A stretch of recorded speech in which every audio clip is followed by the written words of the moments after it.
Hello everyone, and thank you for joining me on another episode of Supreme Commander 2. In this episode, I plan to show all of the units that I have created. In order to do that, I'm going to need some help from a few friends.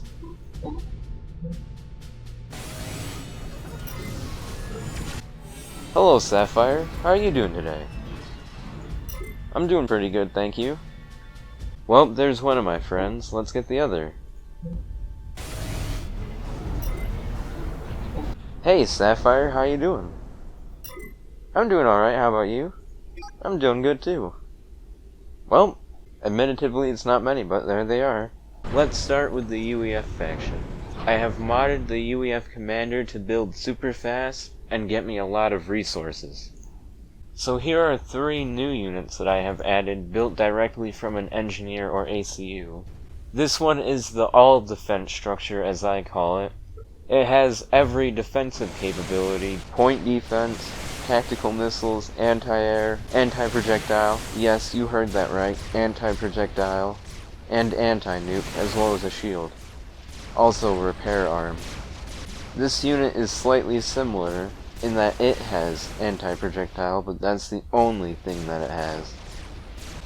This is my long-range anti-air station. It has quite a long range and pretty decent damage and rate of fire. And cost of that, it's rather large compared to most other structures. It's 5x5 units. In the land gantry, we have the long-range artillery that I made in a different episode. And one unit that I didn't show off is the E-Shield. And here is the E-Shield, an experimental mobile shield. For air units, I made a nuclear airship and a sniper airship. It costs more, it can only hold 3, and it's slower than normal. That's because it has the bonus of being moved around. This sniper airship does high damage, but it has a low rate of fire and it flies up high. I believe it is able to avoid some anti-air. That's the goal for it. It can avoid some, but not all anti-air. There are not a lot of ships in Supreme Commander 2, so I wanted to expand the naval units. I'm still working on that, but I have added 3 for the UEF. First one is a simple shield ship unit. It can also fire tactical missiles up the front. The next one is something I'm really proud of. It's a submarine that acts as artillery. And the last ship that I've made is an anti-air ship. Very powerful, lots of anti-air on this. So that's everything for the UEF. I have made this. I have made what I like to call experimental units. It's basically just an overpowered game ender unit. Now for Cybran. For Cybrans, the first unit I will show off is this long-range anti-navy tower that I've built. It's a simple tower that just would act like point defense except for water. The next unit I'll show is the remote attack pod that I have made. It basically just launches an indestructible attack pod. The only way to stop the attack pod is to destroy this unit. Another simple unit, tactical missile defense. This one is one that I am very proud of. The Safeguard stacked shield structure. It takes a long time to build, but it provides a large amount of shields. The Horizon anti-air and anti-surface unit. Very high rate of fire, acts kind of like a minigun. You can see the barrel rotates when it has a target, and it will stop when it doesn't. This is a very unique one.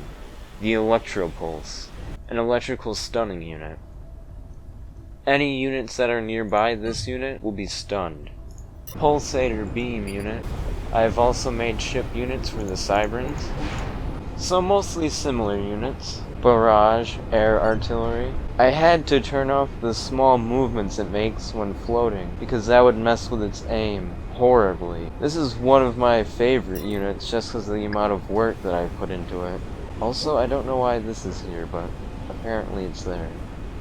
But this is what I call the Goliath. This is a unit that I put a lot of time into.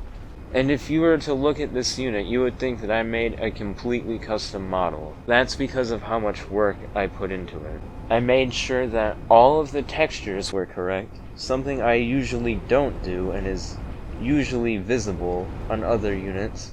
But I have also used a bunch of different models, which gives it a very unique look. Remote shielding tower, I already shown that. Same for the Intel launcher. Already shown the anti-artillery. Here's one that I did not show, the Electrosphere artillery. It fires a beautiful looking projectile that after it reaches a certain height, it will begin to track its targets and move very slowly. It moves super slowly because of this. It deals large AoE damage. Constructor, a constructor unit with a very high range. Surplusor experimental production facility. You can see it has very high energy and mass. And the uninterestingly named high damage defense tower. Simple tower with 8 turrets, and it deals a large amount of damage. It can attack air units. What I like to call the Lazor beam cannon land unit. This part up here would shoot beams at nearby enemies. The Almi, a fighter, bomber, and gunship combo. And a unit that I've already shown, the Illusionate, hologram defense. The Hostdown, an experimental sniper bot. A larger version of the Darkanoid, in case its smaller version's air crash wasn't powerful enough. And it's an actual unit, the Absolute unit. Of course, this one has been nerfed a little. It doesn't have the super powerful weapons and super high health. Oh lord, he coming! So I believe that is all of the units. I might be forgetting one or two, but that should be everything. Now some of the units you actually can't see in action, so I'll go into a game with a bot and show some of them, if not all of them.